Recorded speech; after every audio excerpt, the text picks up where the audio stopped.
Welcome back to Euro Transfer Talk, where we round up the biggest rumours from across the continent. With the window reopening in less than 2 weeks, Europe's biggest clubs are writing up their shopping lists and licking their lips. So let's get straight into it. We begin in Germany, as it looks like Schalke centre-back Ozan Kabak is set to return to the Bundesliga.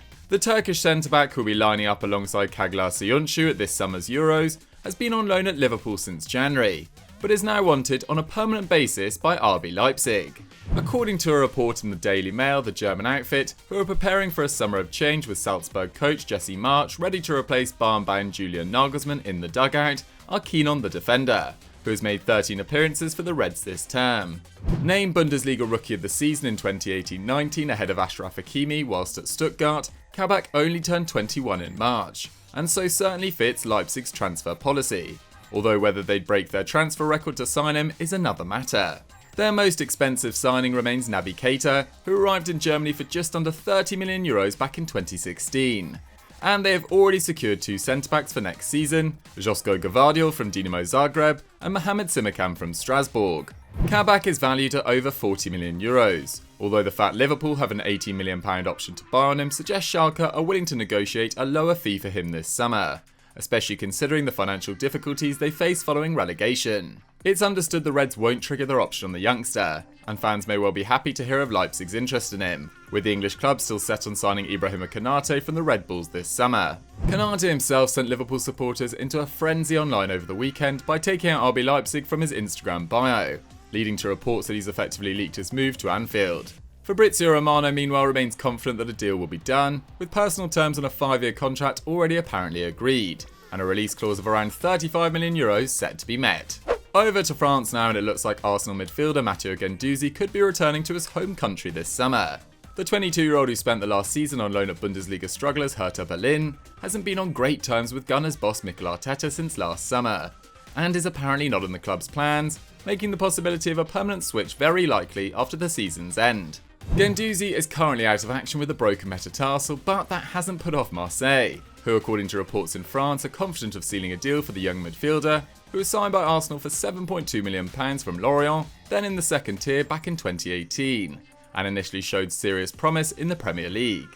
With the Liga outfit aiming for Champions League qualification next term, Guendouzi is apparently a top target, but is still valued at over €20 million.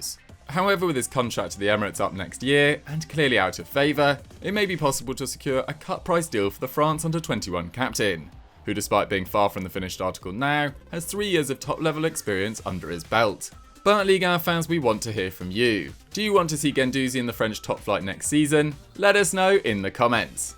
It's no secret that FC Barcelona are keen on signing Memphis Depay this summer, and with the Dutchman's contract up at Lyon, he can of course be secured on a free. And according to French outlet L'Equipe, the 27-year-old is expected to complete his move to the Camp Nou before the Euros start next month. That's less than 4 weeks away, so Blaugrana fans could be saying hello to a new attacker very soon. But with the future of manager Ronald Koeman also uncertain, we wouldn't be banking on it just yet.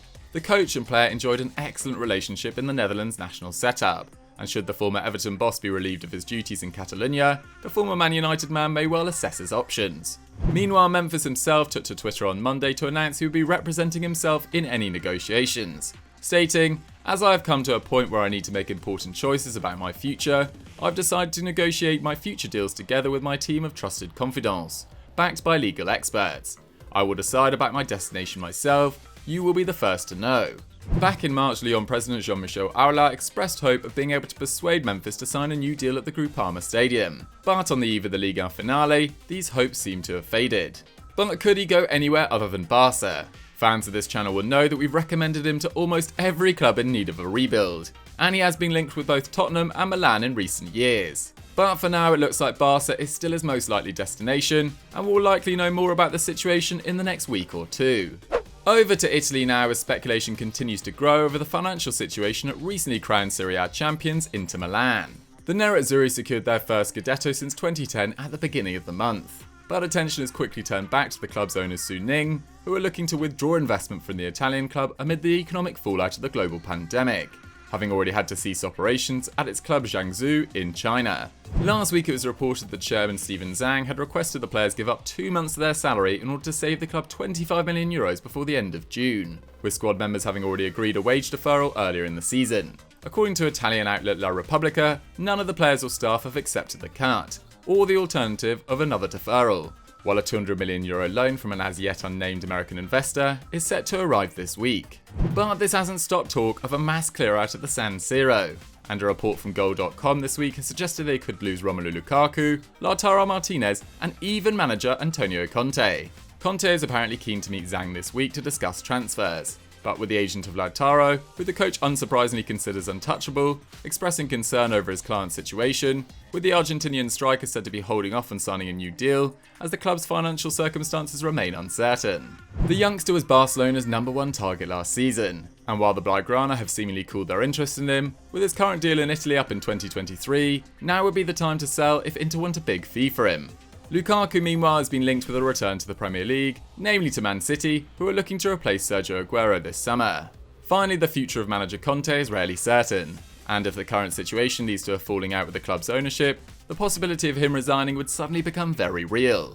Losing all three seems unlikely right now, but Inter fans should probably prepare themselves for a rocky summer. We finish up at Real Madrid as the Spanish giants look set to complete their first piece of summer business imminently. At least that's according to Fabrizio Romano, who on Tuesday confirmed that David Alaba has signed the first part of the contract that will take him to the Bernabeu. The transfer guru also stated the transfer will be completed and subsequently announced once the season is over, with Alaba's contract in the Spanish capital expected to see him earn €12 million a year. It's been known for the majority of the season that Alaba is leaving Bayern Munich, bringing an end to his 13-year association with the German giants. The Austrian international will leave Bavaria with over 400 appearances and 27 pieces of silverware to his name, including 2 trebles. And his experience, as well as his world-class technical ability and game intelligence, will be incredibly welcome at Madrid, where the futures of Sergio Ramos and Rafael Varane remain uncertain. And while clubs like Chelsea and Barcelona have also been linked with the 28-year-old in recent months, Real have always appeared to be the front runners, with Romano even claiming his move to Madrid has never been in doubt since January. However, with manager Zinedine Zidane's next move also the subject of much speculation this week, Alaba could be about to enter a very different situation to the one he may have expected even a few weeks ago. But Madristas, how excited are you about this transfer? Let us know down below. So guys, that was Euro transfer talk for another week. What did you guys think of the stories, and do you see any of them actually coming true? Let me know in the comments down below. If you've enjoyed this video, why don't you check out the top 10 we put out yesterday on Eurofootball Daily, the 10 biggest comebacks this season, in which we discussed the magnificent campaigns of Romelu Lukaku, Burak Yilmaz and Unai Emery's redemption at Villarreal. And if you want even more transfer news, why don't you check out Transfer Talk, which dropped on Football Daily yesterday, in which we broke down the Premier League related transfer gossip, and the massive news concerning Spurs' Harry Kane, and speculated about where he could end up. Have a great day guys, wish Sunderland luck in their playoff semi-final tonight, and I'll see you next time.